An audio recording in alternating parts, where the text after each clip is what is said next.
Bab 3 Bhinneka Tunggal Ika.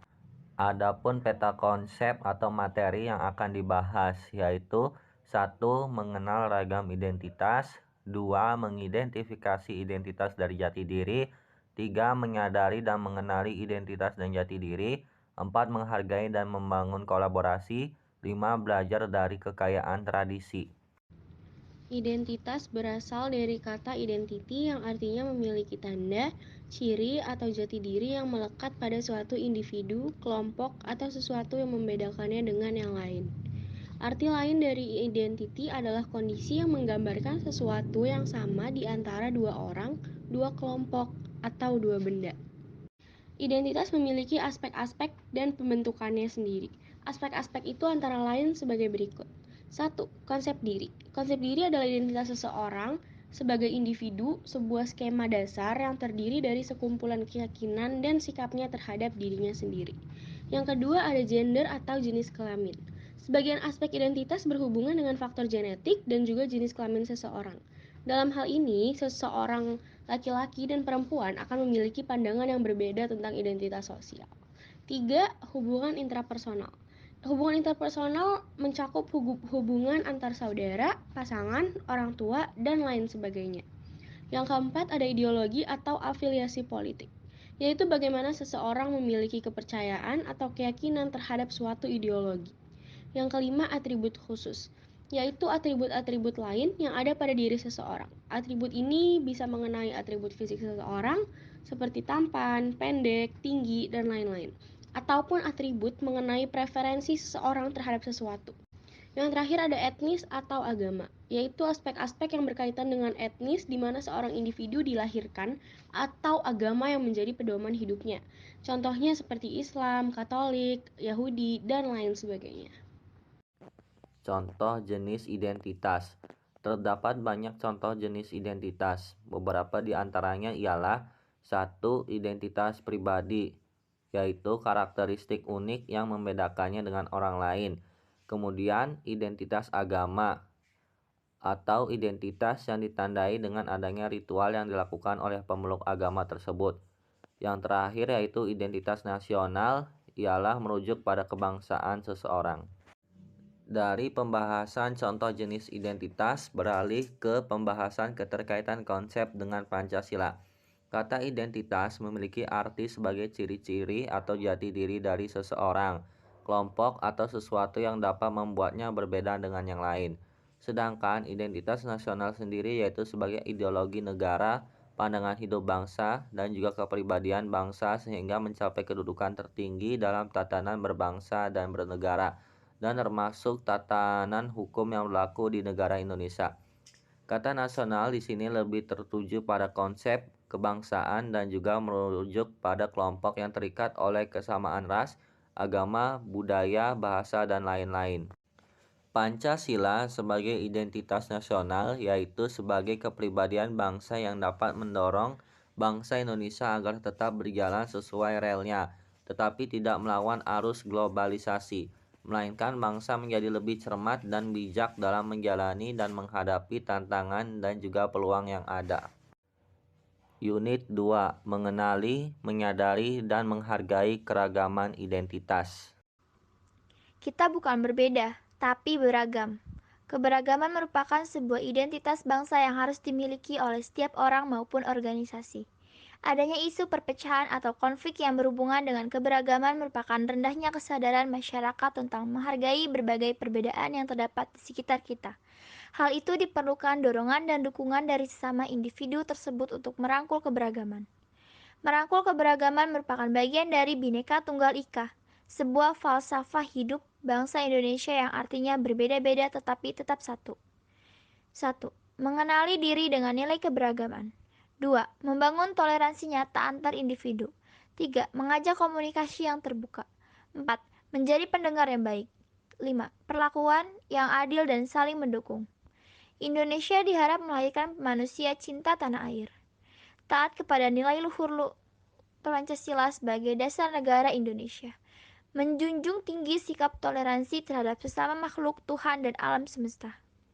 Selain cara mengenali dan menumbuhkan kesadaran akan keragaman, Ada pula cara-cara menghargai keragaman identitas, yaitu sebagai berikut. 1. Saling menghormati dan menghargai. 2. Saling tolong-menolong. 3. Memajukan pergaulan, serta mengutamakan kepentingan umum. Unit 3. Kolaborasi antar budaya di Indonesia.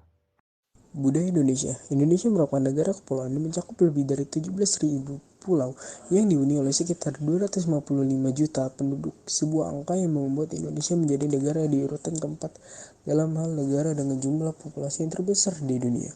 Angka ini juga mengimplikasikan bahwa banyak keanekaragaman budaya, etnis, agama maupun linguistik yang dapat ditemukan di dalam negara ini.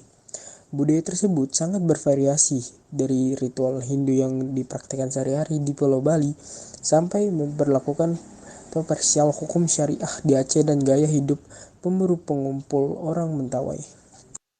Selain itu, sebelum kerangka nasional dibentuk, daerah-daerah di Indonesia mengalami sejarah politik dan ekonomi yang terpisah. Keadaan yang masih terlihat dalam dinamika daerah saat ini. Semboyan nasional Bhinneka Tunggal Ika atau kesatuan dalam keragaman mengacu pada komposisi beragam negara ini. Moto ini juga menunjukkan bahwa biarpun masyarakat multikultural, ada perasaan kesatuan sejati di pikiran dan hati masyarakat Indonesia. Penguatan ekosistem kebudayaan menjadi salah satu upaya yang dilakukan dalam pelestarian dan pelindungan warisan budaya Indonesia. Ada beragam pemangku kepentingan yang berada di dalam ekosistem kebudayaan dan berperan dalam pelestarian dan perlindungan budaya.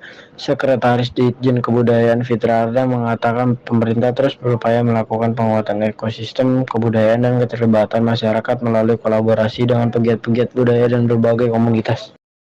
Unit 4. Pertukaran budaya di pentas global.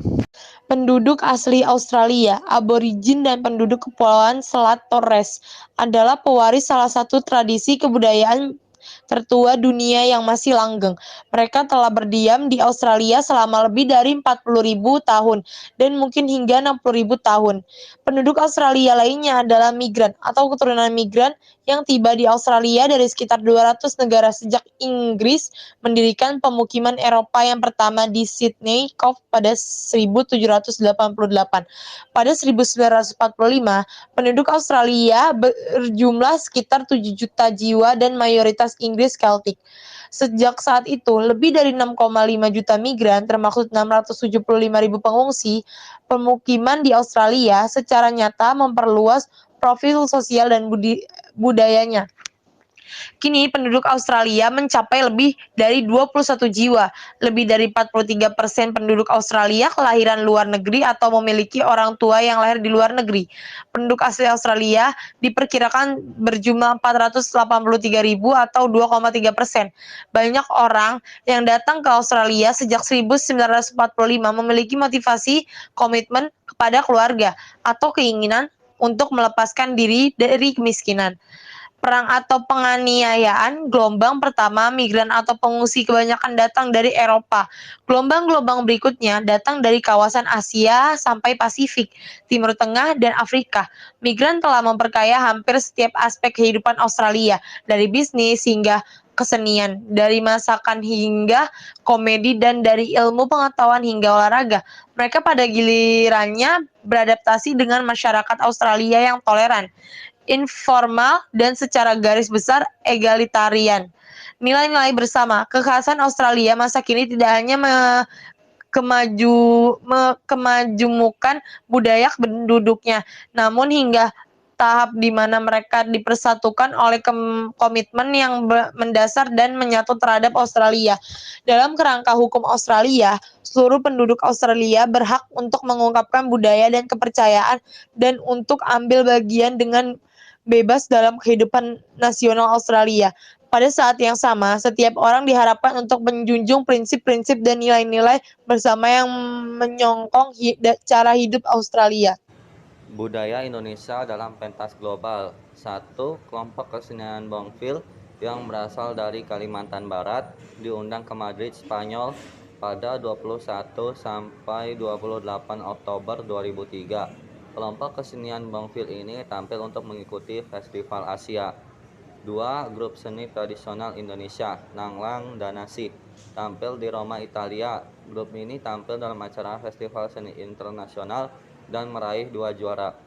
3. Tim kesenian Sumatera Selatan ke Malaysia. Grup ini tampil dalam acara Festival Gendang Nusantara 10-15 April 2003. 4. Tim kesenian Bali ke Chili dan Peru. Dalam rangka memenuhi undangan KBRI, tim dari Pulau Dewata ini akan menampilkan tari Saman Aceh, tari Pakarena Sulawesi, dan sejumlah tari Bali. 5. Tim kesenian Jaipong dan Rampak Gendang ke Irak. Tim kesenian Indonesia untuk kesekian kalinya tampil dalam Festival Internasional Babylon. Para duta budaya ini mampu membuat para penonton yang memenuhi teater Babylon yang memuat 15.000 orang terpesona dengan goyangan para penari Jaipong dan bunyi gendang serampak yang dinamis. 6. Senda Tari Ramayana tampil di India. Tim kesenian Bali ambil bagian dalam memeriahkan Festival Kebudayaan Internasional di India.